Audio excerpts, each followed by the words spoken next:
De retour sur la formation en PowerPoint. Sûrement, vous avez déjà entendu parler des formes dans PowerPoint ou pas encore. Qu'à cela ne tienne, de quoi s'agit-il quand on parle de forme, de mise en forme et tout ça? Les éléments de réponse vont sûrement surgir à la suite de cette vidéo. Dans cette troisième vidéo du premier module, on va donc s'attarder sur l'insertion des formes et leur mise en forme. C'est parti. On va ouvrir notre logiciel PowerPoint. Une fois sur l'environnement de travail,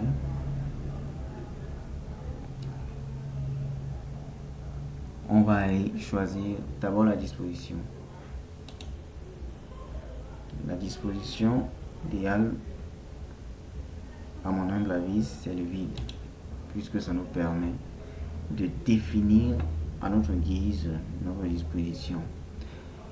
Et comme il s'agit d'insérer des formes, on va aller à insertion et on va toucher la section illustration.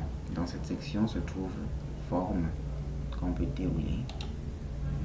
Devant le menu forme, on rencontre plusieurs éléments. Là, pour choisir un élément dans forme, il suffit de cliquer sur l'élément voulu. Supposons que c'est cette flèche là qu'on a envie d'utiliser. On clique une fois dessus et après, une fois que notre curseur soit changé en croix, on peut choisir l'endroit voulu pour déposer notre forme sélectionnée sur le plan de travail avec un clic. Là, on voit apparaître notre forme dans notre plan de travail et on peut commencer à faire des modifications ou des ajustements dessus. On a donc ainsi inséré une forme dans le plan de travail. Comment alors modifier cette forme? Tout autour de la forme qu'on a choisie se trouvent des petits, soit des petits carreaux en blanc et des petits carreaux en jaune. Les petits carreaux en blanc nous permettent de jouer sur l'ensemble à la fois. Donc d'agrandir par exemple lorsque je fais un clic à l'angle, à l'extrémité de l'angle en bas à droite, je peux en tirant étirer aussi ou faire agrandir ou rétrécir notre forme. À droite, on peut prolonger la forme, de même à gauche, on peut également prolonger. En haut, on peut faire de même, ainsi qu'en bas. Ça, ce sont les petits carreaux blancs. Les petits carreaux jaunes nous permettent de jouer sur la tête de la flèche. On peut agrandir ou réduire. Et les autres petits carreaux blancs aussi nous permettent de jouer encore sur la flèche. Et le dernier à l'intérieur joue sur l'épaisseur de notre flèche.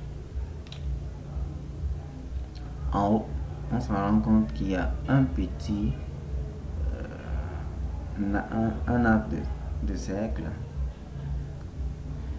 avec une terminaison en flèche. En pointant notre curseur prend aussi la forme d'un arc de cercle et en cliquant, on fait un cliquer maintenu, on maintient le clic et on s'en rend compte que ça nous donne la possibilité, en bougeant, en déplaçant notre souris, de tourner la flèche. Une fois que c'est fait, une fois qu'on a tourné comme on le souhaitait, on peut lâcher notre souris. Ok, là c'était sur comment jouer avec notre forme. On va encore prendre d'autres types de formes pour pousser encore un peu les notions sur les formes. On va prendre maintenant cette forme-ci qui a une forme carrée ou rectangulaire avec les bords arrondis, on peut choisir d'écrire quelque chose à l'intérieur. Il faut retenir qu'ici on n'a pas besoin d'aller chercher la zone de texte pour écrire. Ça peut se faire, mais le mieux serait d'utiliser la zone déjà incorporée. Donc une fois que qu'on a déposé notre forme, on peut directement écrire. En touchant les touches du clavier, on écrit directement. Par exemple ici, on peut écrire table de matière.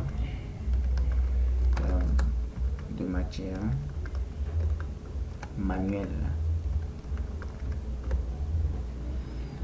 Il suffit donc de sélectionner, de cliquer sur notre forme et de faire un copier-coller. C'est-à-dire on maintient la touche CTRL, on fait C, et en maintenant toujours CTRL, on fait V, ça fait copier-coller comme à l'accoutumée.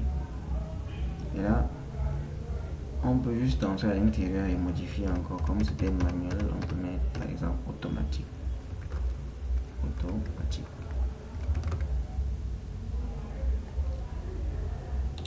Ok. On peut encore jouer avec les formes en modifiant leur couleur. On clique sur la forme à modifier et dans la section style de forme, on peut choisir les styles voulus. Par exemple, on peut choisir pour cet exemple peut-être ça pour le premier. Pour le deuxième, on peut changer un peu ça. Voilà. Et la flèche du haut, on peut également modifier. On peut augmenter sa largeur comme on l'avait indiqué tout à l'heure. Et on choisit aussi son remplissage. Si on veut, on peut toujours utiliser le style pour choisir le remplissage, ou alors on peut utiliser le remplissage qui est là à côté. On peut remplir en noir et maintenant les bordures, on peut choisir peut-être la bordure rouge ou bien n'importe quelle couleur, mais pourvu que cette couleur soit la couleur dont on a envie d'utiliser. On peut encore choisir d'autres formes. Puisqu'il s'agit de parler des formes aujourd'hui, on va un peu utiliser les formes les plus utilisées. On va choisir la flèche vers le bas. En prenant la flèche vers le bas, on peut aussi l'agrandir. Et exactement comme on l'avait fait tout à l'heure, on peut jouer soit sur la flèche, la tête de la flèche, soit sur l'épaisseur ou tourner, faire des rotations, des miroirs et tout ça. On peut faire, peut-être pour miroiter ceci, pour faire le miroir de cet objet, je peux quitter du bas vers le haut et ça change tout simplement de forme. Donc ça c'est juste pour nous montrer ce qu'on peut encore faire comme un supplément sur les formes. Ici, je peux modifier la couleur. Choisir par exemple la couleur rouge pour les contours et pour le remplissage même, pourquoi pas. Et ensuite, je peux faire un copier-coller pour le deuxième côté. Sur l'espace du bas encore, on peut prendre quelque chose. Si ça ne peut pas, je peux sélectionner, ce qui va nous montrer comment déplacer l'ensemble des formes au même moment. J'appuie sur la touche Shift. Une fois que j'ai sélectionné le premier, j'appuie sur la touche Shift pour sélectionner les autres. Je clique sur les autres formes à déplacer. Et là, je peux laisser la touche Shift et je choisis n'importe quelle forme où c'est sélectionné pour faire un cliquer maintenu et je déplace l'ensemble de mes éléments. Une fois que j'ai déjà déplacé à l'endroit voulu, je peux encore faire une insertion. Maintenant, je vais changer une autre, je vais prendre une autre forme, prenons un peu cette forme-ci qui paraît aussi jolie, comme c'est en forme de nuage. On va écrire à l'intérieur, par exemple, qu'est-ce qu'on peut écrire? Comme on a parlé de table de matière manuelle, on va dire que la table de matière manuelle, on a trop de travail. On va écrire donc trop de travail.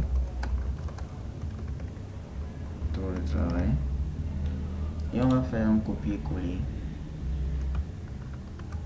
pour mettre de l'autre côté moins de travail.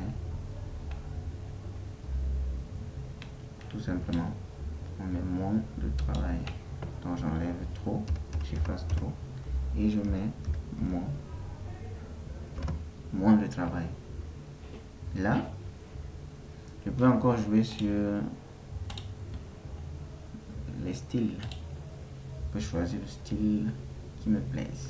Et là, on choisit aussi ce qui vous paraît intéressant. C'est suivant, c'est libre. Chacun choisit ce qui lui paraît plus attirant. Voilà. On peut choisir ceci. Et là, vous pouvez simuler, vous pouvez alors lancer le diaporama en bas à droite pour voir comment ça se présente. Si ça vous plaît, vous pouvez laisser passer au suivant, à la diapositive suivante. Si ça ne vous plaît pas, vous faites des modifications à votre guise. On va passer à la diapositive suivante pour parler d'un petit supplément. C'est le bonus de la vidéo. Le bonus, c'est Smart. On va toucher Smart. Pour utiliser Smart, il suffit de cliquer dessus. Et là, vous avez une option, plusieurs options à choisir. Vous pouvez aller suivant les éléments ou bien vous pouvez parcourir le tout à la fois. Donc, moi, je vais choisir liste pour me limiter, pour ne pas avoir tout un grand champ. Parce que je vais choisir un élément de liste. Mais il suffit de cliquer dessus et de taper OK. Et là, vous voyez que Smart sort.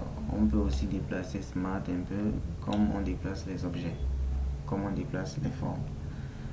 Pour Smart, remarquez qu'ici, il y a une petite flèche au centre là. Vous pouvez cliquer dessus, ça fait disparaître le menu à gauche. Et vous pouvez faire apparaître le menu de gauche. Quand vous faites apparaître le menu de gauche, c'est pour vous permettre de taper votre texte, taper le texte. En cliquant sur le premier point, vous pouvez écrire ce que vous voulez. Je peux écrire premier. Et là, j'écris par exemple deuxième. Ensuite, je peux écrire peut-être troisième. Et si je veux écrire quatrième alors que ça s'arrête à 3, je peux taper sur entrée à la fin donc, de ce que j'ai écrit. Je peux taper entrée et ça va sortir encore un quatrième élément. Où je peux écrire aussi quatrième. Et là, vous avez inséré les écritures dans Smart. Mais vous pouvez encore cliquer, aller un peu plus loin, cliquer sur la petite figure de Smart là. Vous cliquez et on vous dit que vous avez besoin d'une connexion internet pour insérer les images en ligne. Mais comme j'ai pas envie d'insérer les images en ligne, je vais travailler hors connexion.